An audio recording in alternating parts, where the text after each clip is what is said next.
Magandang hapon po sa bawat isa. Good afternoon po. Maging po sa atin pong mga nakikinig online sa ating pong Tarrying Night. Makibukas po kayo sa akin sa aklat po ng 1 Peter chapter 5 verses 6 to 7. Muli po, 1 Peter chapter 5 verses 6 to 7.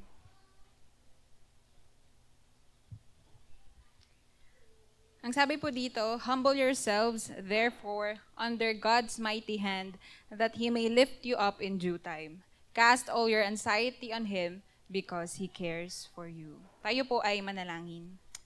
Oh, hallelujah. Panginoon, marami pong salamat sa hapong ito. Salamat po, Panginoon, sa amin palang pong pagpupuri sa iyo, Panginoon. Amin pong naranasan ang iyong pong makapal na presensya, Panginoon. And as we learn, Panginoon, another scripture, Panginoon, panalangin nga po namin, kayo po yung patuloy na manguna, kayo po yung kumausap sa amin, Panginoon, kung paano namin ito i-absorb and i-apply, Panginoon, sa amin pong buhay paglilingkod sa iyo. Salamat po, Panginoon.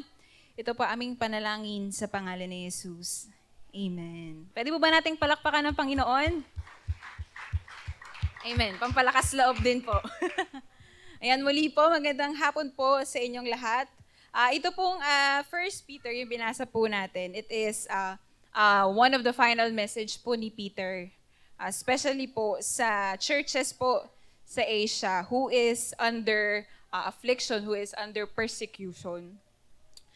Sinasabi po doon sa mga naunang verses, sa mga elders po, na iiwan niya doon sa church na yon na gawin nila yung mga bagay na nasimula na nila, yung ministry nila sa Panginoon, hindi dahil sa anumang mga bagay, hindi dahil sa posisyon, hindi dahil sa pera, o kahit ano pa man. Ito po ay para sa Panginoon at para paglingkuran pa ang ating pong Panginoon. And also, dun po sa mga younger, maybe in age and also in spirituality, na pasakop tayo sa ating mga tagapanguna, pasakop tayo sa ating mga elders. Kasi tutulungan din nila tayo on how to grow spiritually sa ating Panginoon. And doon na po, after po noon, sinabi na po ito ni Peter, humble yourselves under God's mighty hand that He may lift you up in due time, casting all our anxiety, all our worries on Him because He cares.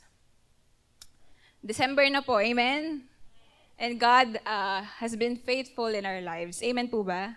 Amen. Lagi po natin, ngayong year po, dineclare natin the overwhelming victory ng ating pong Panginoong Jesus. Alam ko po, marami na po tayong napagtagumpayan, marami na po tayong naipanalo na mga laban sa buhay, laban sa mundo.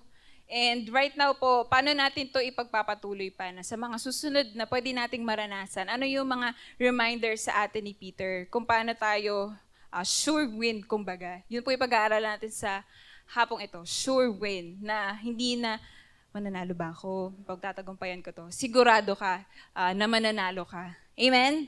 Amen.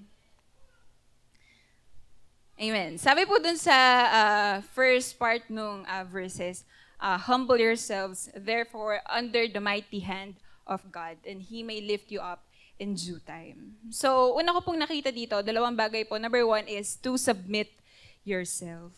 Sabi po doon sa verse 6. It is an action or fact that you are yielding, nagpapasakop ka to a superior force or to the will or authority ng isa pang mas mataas sa'yo. And sa ating pong buhay Kristiyano, tayo po ay nagsasubmit sa ating pong Panginoon. And yung sinasabi po dito, humble yourselves, hindi po yung pag sinabihan ka, uy, ang ganda naman, ang ganda mo naman, ang ganda naman ng hair mo, ang ganda naman ng damit mo, yung sasabihin na, maliit na bagay. Hindi naman, okay lang ako, ganyan. Hindi po yun yung sinasabi ng verse pong ito. Yung mga mga pa-humble, hindi po yun yung sinasabi ng verse na ito. Submitting or humble yourselves po means it is our submission to God's providence, to His divine guidance. We are submitting to God's sovereignty, yung control, yung sinasubmit po natin sa ating Panginoon. And with that po, submitting yourself, kanina ka pa po binabanggit, letter A, with humility po. Peter is telling them to humble themselves under the mighty hand of God in the midst of persecutions. Kagaya po nung sitwasyon nung panahon pong iyon. Sinabi po doon na submit yourself, humble yourself. Na kapag po tayo po ay dumadaan sa pagsubok, hindi po sa atin ni-remind ni Peter na talikod ka lang, okay na yun. O kaya iwasan mo lang yan, ilag-ilag ka lang. Hindi po yun yung sinabi ni Peter. At hindi rin po yun yung nais ng Panginoon sa atin. He has called us to accept it. Tatanggapin ko to? Teka lang. Parang hindi ata siya magandang pakinggan na yung mga problema, yung pagsubok, tanggap lang tayo ng tanggap. Pero we didn't realize, we didn't know na if we allow those problems, if we allow those trials na dumating sa buhay natin, hindi po natin makikita yung purpose. Bakit po nangyayari yun? Hindi natin nakikita yung napakagandang plano po ng Panginoon para sa ating pong mga buhay. Amen po ba? Amen. Kasi po parang sinasabi nila na akala po nila pag Kristiyano ka na, smooth sailing. Yun lang po ang lagi nating madalas sa didinig na pag born again ka na, okay ka na. Pero once na dumaan ka na sa paglilingkod sa Panginoon, ginagamit ng Lord yun. Ginagamit ng Lord yung mga pagsubok na nararanasan natin to grow deeper sa ating pong relasyon sa Panginoon. Minsan po, natatanong natin, bakit? Lord, bait naman ako, ma-attend ako, nagbabasa ako ng salita mo. Pwede ba, Lord, na ibigay mo na lang sa iba? Pwede ba, Lord, na ipasa mo na lang sa katabi ko yung problemang maaari kong maranasan? Pero po, ang sinasabi po dito, a humble person receives and submits. Ang tao pong nagpapakumbaba sa harapan ng Panginoon, nagpapa-under po siya. Siya po ay nagpapailalim sa ating pong Panginoon, sa Kanya pong kamay.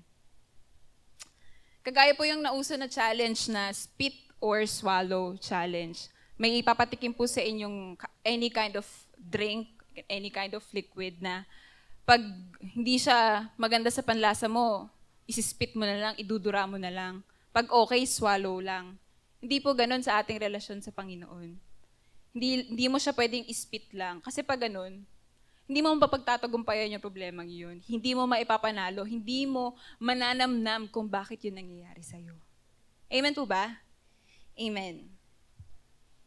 And yung sinasabi po dito, sinabi ko nga po kanina, God uses those trials, those persecution, to recognize God's sovereignty in our lives.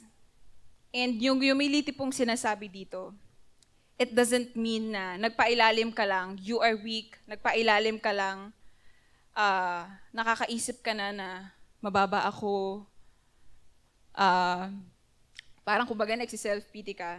Pero hindi natin nakikita, at sana po makita po natin, the meaning of this verse. It is a proper appreciation kung sino tayo sa harapan ng Panginoon. Yung relasyon po natin sa Kanya, na without Him, without of His help, without of His grace, baliwala lang po tayo. Ito po ay dahil lamang sa ating pong Panginoon. Everything that we do, everything that we have, everything na ibibigay pa sa atin in the future, it is all because of our Lord. Amen po ba? Amen. And because of that po, knowing that you have God, you are placing yourself under God's mighty hand. Doon mo makikita yung assurance na binigay sa atin ng Panginoon. And that the response, sa ating po mga Kristiyano, kung paano po tayo magre-response, kung paano po tayo tutugon sa ating pong mga pagsubok sa buhay, it indicates the level of humility sa ating pong mga puso.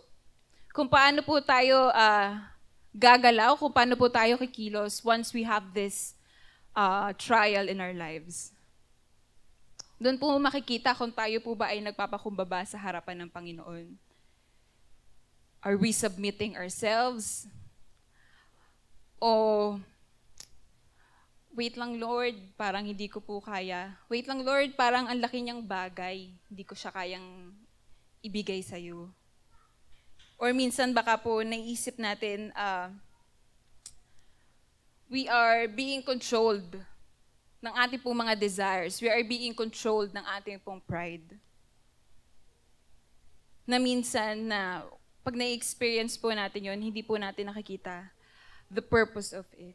Na talagang dahil lamang sa Panginoon, may dahilan ng Panginoon kung bakit po natin nararanasan yung mga bagay pong iyon.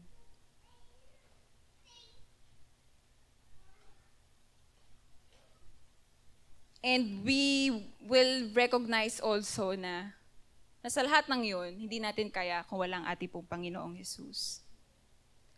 And from that, we will learn how to obey. We will learn how to be joyful in the midst of the trial that we have in our lives.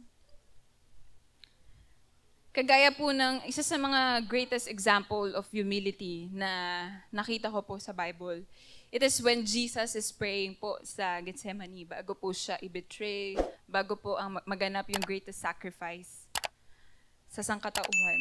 Sabi po niya doon, Ama ko, kung maaari po ay ilayo niyo sana sa akin ang mga paghihirap na darating. Ngunit, hindi ang kalooban ko ang masunod, kundi ang kalooban niyo. What a great example of submitting to our Father. Na parang, Lord, sana wag na lang itong mangyari. Lord, sana iba na lang yung kumuha nito. Diyos na siya, si Jesus Christ na yon, pero nagpakumbaba pa rin siya sa Ama. Na Lord, kung ano po yung kalooban niyo. Lord, kung ano po yung gusto mong mangyari sa buhay ko, yun po yung mangyari. And yun po sana yung maging reminder po sa bawat isa sa atin. Ang dami na po nating mga pagpapalang na-receive mula sa Panginoon. Ang dami na po nating na-experience how good the Lord is, how faithful the Lord is. And dun sa mga bagay na maaari pa po nating maranasan, ito po bang pagpapakumbaba yung makakahadlang para makamit ulit natin yung tagumpay na nagmumula po sa Panginoon. Amen po. So, pasakop lang po tayo sa Panginoon. Tayo po ay magpapakumbaba sa ating pong Panginoon. And we will realize that this mighty hand ng ating pong Panginoon, it is a very loving hand. It is a very gracious hand. It is a very caring hand. Amen po? Amen. Sabi po doon, humble yourselves therefore under God's mighty hand, that He may lift you up in due time. So with humility, let there be po with hope. Yung sureness po ng promise nito that He may lift you up in due time, it is not only grounded na kapag nagpakumbaba ka sa Lord. Na kapag ginawa mo to, ito yung gagawin ng Lord sa'yo. Hindi po dun lang nakabase yun. It is grounded in the character of our Lord.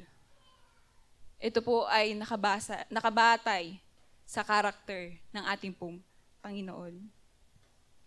If you believe in God and He is faithful, that He will lift you up in due time. Hindi mo siya ginawa dahil nagpakumbaba ka. Ginawa mo yon dahil naniniwala ka kaya ng Panginoon. So it is not done because you believe not only or not in your circumstances, hindi dun sa nakikita mo, pero dun sa kayang gawin ng Panginoon, His unchanging character. And si Peter po, siya po ang nagbigay ng message na to dun sa church. And siya rin po naranasan niya kung paano siya tinulungan, kung paano siya nilift ng mighty hand ng Panginoon. It is when yung Peter was walking into the water. And nung nakita niya yung waves, bigla siyang, parang feeling niya lumulubog siya. Tapos andun yung kamay ng Panginoon na tumutulong sa kanya. Peter experienced it, and I believe all of us, by submitting ourselves sa ating pong Panginoon, mararanasan din po natin yun. Amen? Kapag feeling nyo po lubog na tayo, kapag feeling nyo sagad na tayo, andito po yung kamay ng Panginoon. And He will lift us up. Amen po? Amen. Pwede po ba nating palakpakan ng Panginoon? Amen. He may relieve our suffering. He may relieve our trials. Ayon sa kanyang kalooban, pwedeng ngayon, pwedeng bukas, pwedeng sa susunod na buwan, sa susunod na taon. But He will do it in His due time, in His proper time. Minsan po minamadali natin ang Panginoon eh. Na Lord, sana ngayon na. Lord, sana bukas okay na ako. Bukas tapos na to.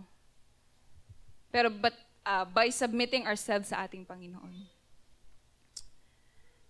worth it po na maghintay sa ating Panginoon. It is never wasted yung ating pong paghihintay sa ating Panginoon. And hindi lang po yun. Sa pagdating muli ng ating Panginoong Jesus, He will lift us up in honor na tayo po ay nagpagal, tayo po ay naging matatag sa ating paglilingkod sa Panginoon.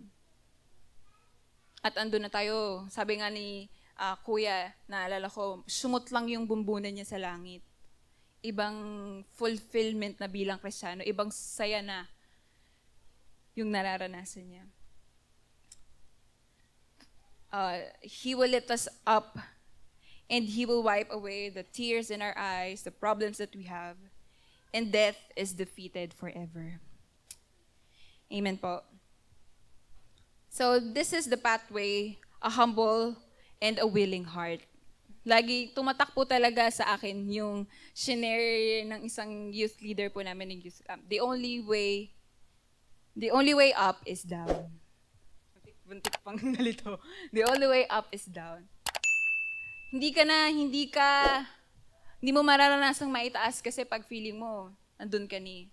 The more you are grounded sa Panginoon, the more na itataas ka niya. It is not about the position, it is not about the titles. Na, eto, junior ako, pag nilift ako ng Lord, senior na ako. Hindi po. Yung growing relationship sa ating Panginoon, yun po yung itinataas sa atin ng Panginoon. Yung elevated nating relasyon sa ating Panginoon. At doon natin makikita na alam ng Lord na may mga bagay na hindi man nakikita ng iba yung nararanasan natin, but God sees it. Walang anumang detalye sa buhay natin na hindi nakikita ng Panginoon. Amen po ba?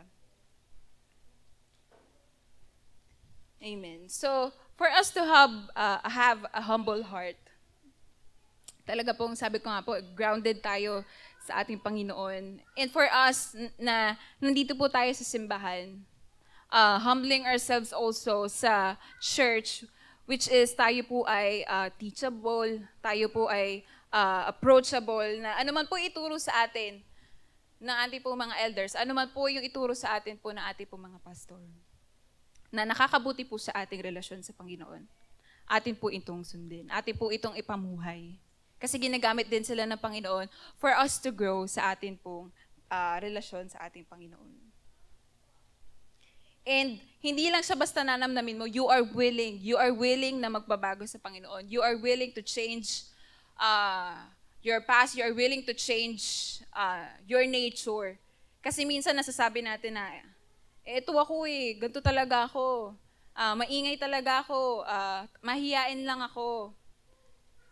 Pero pag tayo po ay nagpapasubmit sa Panginoon, we will see the change na from this kind of situation, from this stage, andito na pala ako. And it is for the better.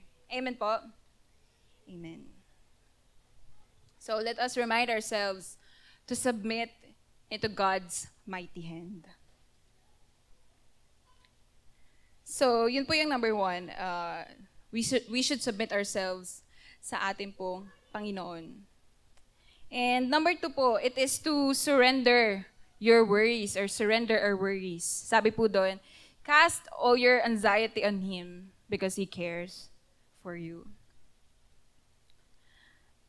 Siguro po may mga pagkakataon na nararanasan po natin na may gusto po tayong gawin na bagay, may gusto po tayong tapusin na bagay or solusyonan. Tapos dahil wala ka nang maisip kung paano mo siya masusolusyonan, kung paano matatapos yun, yung bigla ka na lang mag-rant na, ay, ayoko na, tapos na to, ayoko na.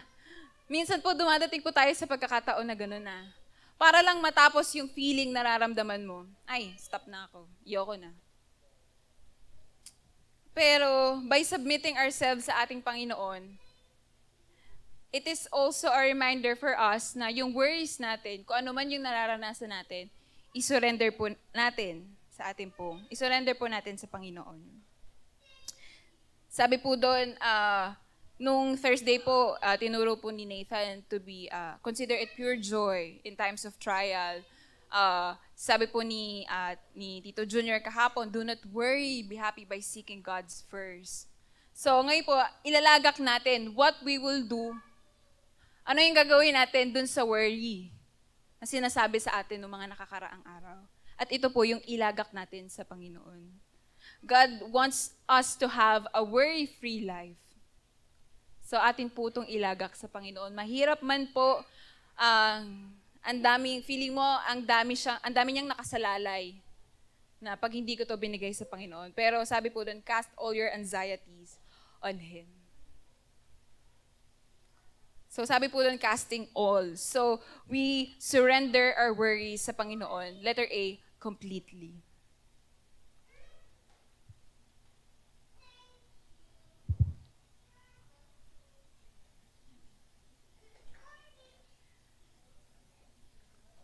Baka po iniisip din natin minsan na kaya siguro hindi ko to malagpasan kasi ito lang yung faith na meron ako. Parang hindi siya sapat. Pero po hindi po yun dapat ang isipin natin.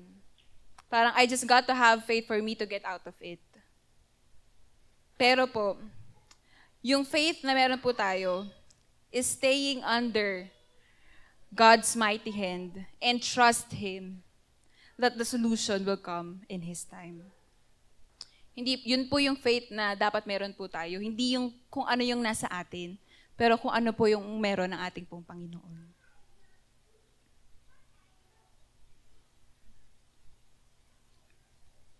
Kasi minsan, we tend to worry na baka God will not carry me through.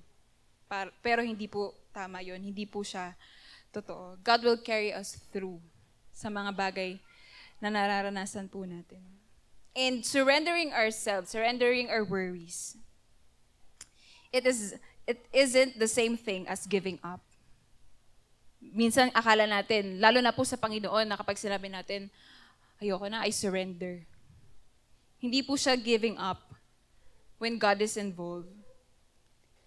It is a faith which is resting in His power, His peace, and provision. Kagaya nga po na sinabi ko kanina, na pag tayo po ay inilalagak natin lahat ng alalahanin po natin sa Panginoon.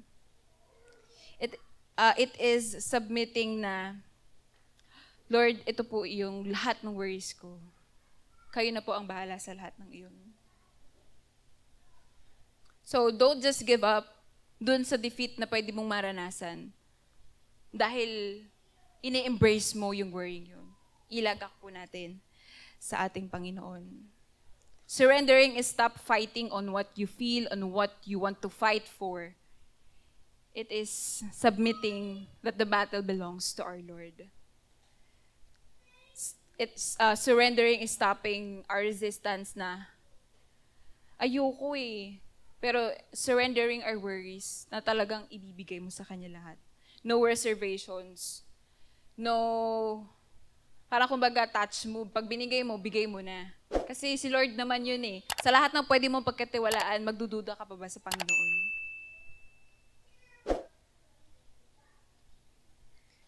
And from that, by surrendering our worries, doon natin mas mararanasan yung fruit of the Holy Spirit. I surrender to love. I surrender to make peace. I surrender to forgive. I surrender para mas maipamuhay ko pa yung nais ipamuhay sa akin ng Panginoon. Kung sinasabi po ng iba, my life, my rules. Sa atin po mga Kristiyano, hindi. My life, God's rule. Amen po ba? Kung ano po ang nais ng Panginoon, yun po yung susundin natin. And the benefit of surrendering our lives sa ating po Panginoon, unang-una po yung ating kaligtasan. Kasi kung hindi pa po tayo nagsusurrender sa Panginoon, sure po ba na talagang tinanggap natin ang ating Panginoon bilang tagapagligtas? So sa ating po mga Kristiyano, it is never an option na tayo ay makikipag-bargain sa Panginoon. It is surrendering our lives to Him. Deciding for ourselves kung ano man yung nais ng Panginoon sa atin.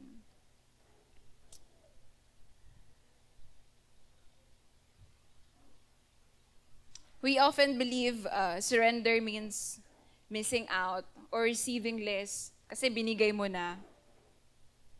And dun sa mga trials o sa mga panalangin natin sa Panginoon, God may or may not give what we want. Pero po, as we surrender our lives to Him, as we surrender our worries to Him, ang assurance po natin, ibibigay ng Panginoon yung sarili niya sa atin. We will always receive what is best. Yun po ang ating pong Panginoong Jesus. His love, His comfort, His embrace. Yun po yung mararanasan natin. Let us surrender our worries completely and let there be po confidently. What a great promise. What a great comfort po yung sinasabi ng Panginoon. Because He cares for you. Kung iniisip po natin na, alam pa ba, love pa ba ako ni Lord? Okay po, parang, nakikita pa ba ito ng Lord? God cares, God sees, God loves you so much. Amen. Pwede po ba nating sabihin sa katabi natin, mahal ka ni Lord, He cares for you. Amen.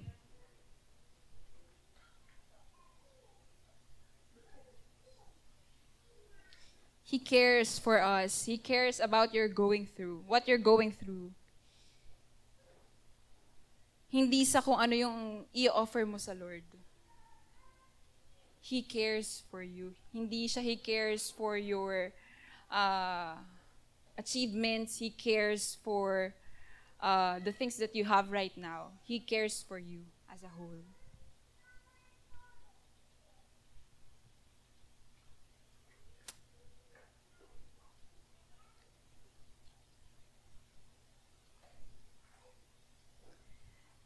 Sinasabi po dito, casting all our anxiety on Him. Hindi naman po sinabi na casting all our problems na di mo na siya mararanasan. Wala ka ng problemang mararanasan in the future. Sinabi ko nga po kanina, God wants to have a worry-free life. Pero hindi siya yung problem-free life. Kasi nga po, ito po yung mga problema na pwede po nating maranasan. Pwede natin siyang i-contemplate na ano ba yung gagawin ko dito. Pero yung mababalisa ka, yung paglagak mo sa Panginoon yun, it's a different level of trusting the Lord. Surrender is the only real way to experience His peace and believing that He knows the best for us. And malalaman po natin kung gaano kabuti, mas mararanasan po natin how good the Lord is. Minsan po, ang dami po nating talagang alalahanin sa buhay. Nababalisa po tayo. Share ko lang po yung experience ko. Salamat po sa Lord, dun po siya nangyaring examination po sa akin. June 12 po ay andun na po yung results. Tapos po nag-announce sila na the last day of the month po, yun po yung day of reservation for the succeeding month. So, ibig sabihin, June 30 po, doon po yung mag-o-open for July 1 to 31. So ako naman po, abangers po ako na makapag-reserve po ako para makuha ko yung certificate na yun. So July 31 po, parang 9 a.m. po yung opening niya. Parang wala pa pong 3 minutes, lahat po fully booked na.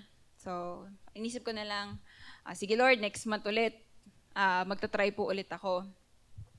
June po, July, talagang nasa office pa po ako noon, talagang lahat ng tabs na pwede kong buksan, talagang binuksan ko po para ano man po yung maunang mag-load dun sa reservation, makuha ko siya. July po, hindi pa din. So parang, Lord, paano ko ba ito makukuha? Parang nanalo na, parang yung feeling ko po, panalo na tayo eh. Ito na lang yung parang last stage kumbaga. Tapos parang, at some point, paano ko kaya ito makukuha? Sa dami po ng passers ng Region 3, parang paano ako makakakuha ng slot? Everyday po, ang kinukuha lang po nila 10 slots. So sa dami pong yon, paano lulusot yung pangalan ko? August po, hindi pa rin ako nakapagpa-reserve. Umabot na po ng ilang minuto, fully book agad. September, June, July, August, September. Umabot na po ng 4 na buwan mula nung examination yung results. So, wala pa rin po. Parang lagi po ako nagpe-pray na, Lord, hindi ko na po alam gagawin ko. Nag-worry na po ako kasi ito na lang po eh. Parang hindi ko nakikita na God has a perfect time in everything. Na yung pagkilos ng Panginoon, hindi mo siya makikita sa mga bagay na inaasahan mo. October po yon, last day po na October. Nasa biyahe po kami noon. Nagsi-cellphone lang po ako. Sabi ko kay Kuya Eman, pa-hotspot ako kasi parang mahina yung data ko. Tingin-tingin po ako sa schedule. Tapos, 9 a.m. wala pa po, hindi pa po bukas. Tapos, after po ng ilang minuto, nagbukas na. Ang karaniwan pong nangyayari kapag po marami pong users o maraming tao yung nag-surf doon sa iisang website. Minsan nagka-crash, minsan nag-hang, di tuloy-tuloy. Parang sabi ko, Lord, hindi ko to ibabak, hindi ko to i-home, hindi ko to